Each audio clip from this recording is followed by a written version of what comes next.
ఇంకోటి భాష గురించి మాట్లాడుతున్నారు సార్. భాషే వీళ్ళ భాష గురించి మాట్లాడుతూ ఊరేసుకుంటారు సార్ భాష.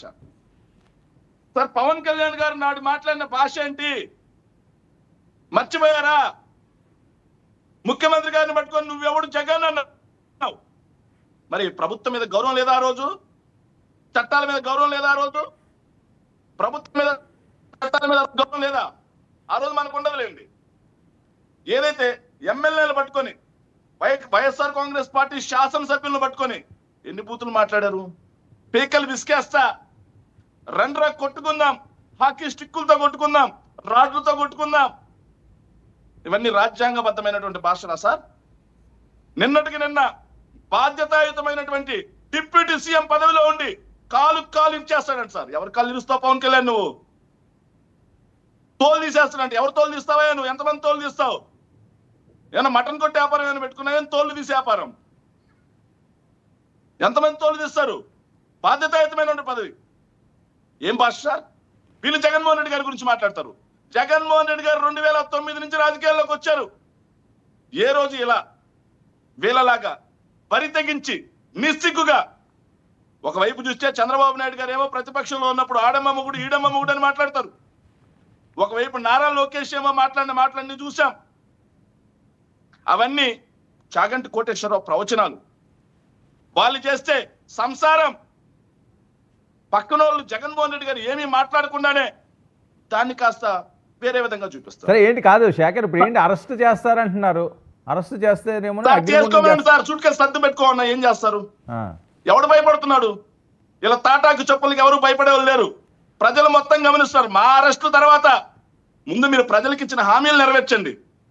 షణ్మిక వ్యూహం అన్నారు. షణ్మిక వ్యూహంలో గుండు సున్నా జనసేన పార్టీ వాళ్ళు. గుండు సున్నా కాపులకు 15,000 కోట్ల రూపాయలు నేను సంక్షేమం అన్నారు. 2 బడ్జెట్లు గుండు సున్నా. ఏదైతే 500 మంది యువతకి డబ్బులు ఇస్తాం, వ్యాపార రంగంలో ప్రోత్సహిస్తాం అని చెప్పారు. 2 బడ్జెట్లు గుండు సున్నా. కాపు నేస్తాం గుండు సున్నా. సో వాటిని చూడండి. ఆ పవన్ కళ్యాణ్ మిమ్మల్ని నమ్మి ఓట్లేసిన వాళ్ళు చూడండి. జగన్ ఏదైతే పవన్ కళ్యాణ్ గారికి నిజంగా చిత్తశుద్ధి ఉంటే మొన్న ఎన్నికల్లో పవన్ కళ్యాణ్ గారికి ఓట్లేసిన వాళ్ళలో 70% మందిని డైరెక్ట్ గా పిలిపించుకొని మాట్లాడమనండి. వాళ్ళు మాట్లాడే మాటలు వింటే అప్పుడైనా పవన్ కళ్యాణ్ గారికి నిజమేంటనేది అర్థమైంది.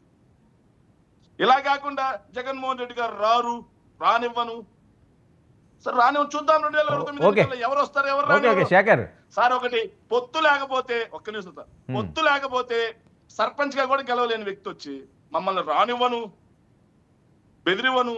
మొన్న మీ అబద్ధాలు మొత్తం నమ్మారు ప్రజలు. ఈ రోజు నిజం ఏంటో గ్రహిస్తున్నారు ప్రజలు. ప్రజలు కొట్టే దెబ్బకి ఇక భవిష్యత్తులో మీ రాజకీయ పార్టీలే ఉండవు చూసుకోండి. ఇంకో విషయం అండి మరి ఏదైతే సాహెబ్ గారు మాట్లాడుతూ ఒక చిన్న విషయం, సాహెబ్ గారు మాట్లాడుతూ గుంటూరు మిర్చి ఆటలో మా యువ నాయకుడు ఎవరో 20 టిక్కీల మిర్చి ఎత్తుకుపోయారంటున్నాయి. సార్ కేసు ఎందుకు నమోదు చేయలేదు సార్? మీరు ఎవరి మీద కేసు నమోదు చేశారా?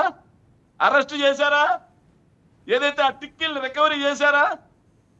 లేదు అంటే గుడ్డిగాడితో పళ్ళు తోముతా ఉన్నారా? తప్పుడు మాటలు ఎంతకాలం సార్ ఈ తప్పుడు ఆరోపణలు? ఆ రోజు మా పార్టీ యువ నాయకుడు పానుగంటి చైతన్య మీద ఇలా సోషల్ మీడియాలో తప్పుడు ప్రచారం. ఏంద్రా కేసు నమోదు చేయలేదని చూస్తే అసలు లేనేలేదు. ఎస్, ఇంకో విషయం అండి, ఏదైతే అరుణ గారు మాట్లాడుతూ నేర ప్రవృత్తిని ప్రోత్సహించడం అంటే ఏందో తెలుసా తల్లి? సార్ ఆంధ్రప్రదేశ్ రాష్ట్రంలో రాజకీయాలు ఎప్పుడు భ్రష్టు పట్టిపోయాయంటే పవన్ కళ్యాణ్ గారు ఎప్పుడైతే ఎంటర్ అయ్యారో రాజకీయాల్లోకి, అదే విధంగా నారా లోకేష్ గారు ఎప్పుడైతే రాజకీయాల్లోకి ఎంటర్ అయ్యారో ఏదైతే ఆంధ్రప్రదేశ్ రాష్ట్ర రాజకీయాలు భ్రష్టు పట్టిపోయాయి సార్. పవన్ కళ్యాణ్ గారు తన మనుగడ కోసం, తన ఉనికి కోసం, రాజకీయ ఉన్నతి కోసం కులాలను రెచ్చగొడతారు, మతాలను రెచ్చగొడతారు, ప్రాంతాలను రెచ్చగొడతారు. కానీ కులాలను కలిపే రాజకీయం అంటాడు, మతాలను కలిపే రాజకీయం అంటాడు, ప్రాంతాలను కలిపే రాజకీయం అంటాడు. కానీ నిత్యం చేసేది ఏంటంటే వాళ్ళ మధ్య చుచ్చు పెట్టడం. ఇక నారా లోకేష్ గారు భాష, మేము ఈరోజు ముఖ్యమంత్రి గారిని చంద్రబాబు నాయుడు గారనే అంటున్నాం, డిప్యూటీ సీఎం గారిని పవన్ కళ్యాణ్ గారే అంటున్నాం, హోంమంత్రి గారిని మేమేమంటున్నాం మహిళా హోంమంత్రి గారు గౌరవనీయులు అంటున్నాం. కానీ ముఖ్యమంత్రిని పట్టుకొని సైకో అంటారు, శాడిస్ట్ అంటారు, బోసినికే అంటారు. ఇంకా 4 అడుగులు ముందుకే ప్రతిపక్ష నాయకుడు అని కూడా లేకుండా మా అరుణమ్మ అయితే ఇంకా దిగజారి 4 తిట్లు తింటది, ఇంకా దిగజారి 4 తిట్లు తింటది సార్. ఓకే ఓకే ఒక్క నిమిషం. సో ఇవన్నీ మంచివి సార్. మళ్ళీ ఒకటి చెప్తున్నాను సార్, ఈ రోజు వాళ్ళు రోడ్డు వేస్తున్నారు, సంతోషం సార్. వాళ్ళు గుర్తున్నారు. అమ్మ నువ్వు మాట్లాడని చెప్పి కామ్గా తల్లి, ఒక్క నిమిషం ఇస్తాను అన్న ఒక్క నిమిషం అండి, అన్న ఒక్క నిమిషం. ఆయన మాట్లాడిన వెంటనే మీకు నేను ఇస్తాను, ఒక్క నిమిషం ఇచ్చి. నువ్వు ఎంతసేపు మాట్లాడినా కామ్గా ఒక్క నిమిషం ఓకే. ఒక్క నిమిషం సార్. వీళ్ళు ఈ రోజు రోడ్డు వేస్తున్నారు, ఎలా చేయాలో చేయకూడని పనులన్నీ ఎలా చేయాలో, ప్రతిపక్షాన్ని ఎలా కక్ష సాధింపు తీసుకోవాలో, వాళ్ళని ఎలా వేధించాలో వీళ్ళు చూపిస్తా ఉన్నారు. ఓకే మాకు పెద్ద బాల శిక్షలాగా శేఖర్ ఇస్తాను, నేను ఇస్తాను.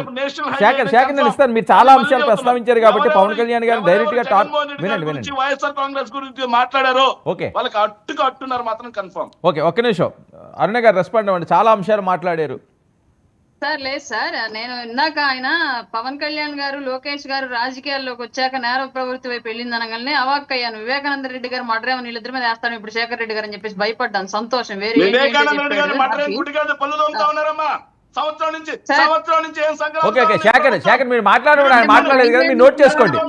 శేఖర్